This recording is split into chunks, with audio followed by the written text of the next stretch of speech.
Hi there, myself Madhav Jha. I welcome you to CodeChef and let's have a look at this question. The problem is Exun and the pizzas. The Exunites are preparing for the 2025 edition of their annual event Exun. After a long day of work, they go to the canteen to buy refreshments. At the canteen, chef is selling N pizzas. However, the Exunites only require K pizzas. Each pizza costs R rupees. Chef wants to know, after selling K pizzas to the Exunites, how much revenue can he obtain by selling all his remaining pizzas.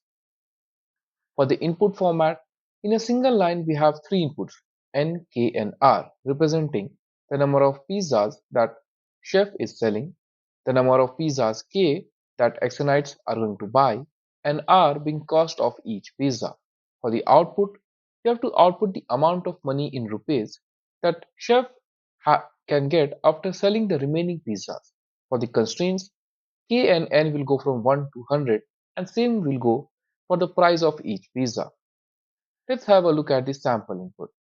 For the first sample input, the total number of pizza that chef has is 10. The number of pizza that will be bought by Exonites are 6. And the cost of each pizza is 15.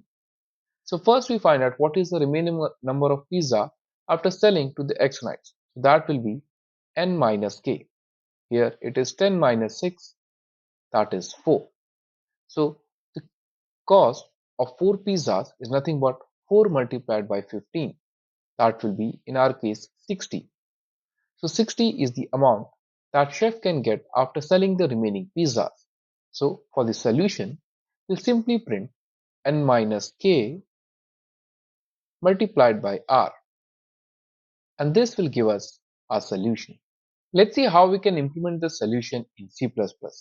So we take the input of n, k and r and we print the value n minus k multiplied by r, and as you can see, I've got an AC in my C++ implementation. Let's see how we can implement this in Python. Again, we take the input of n, k and r and we print the result as n minus k multiplied by r, and as you can see, I've got an AC in my Python implementation as well. So I hope you understood the problem, the approach and how we can implement the solution in both C++ and Python. Have a very good day and I'll see you in the next video.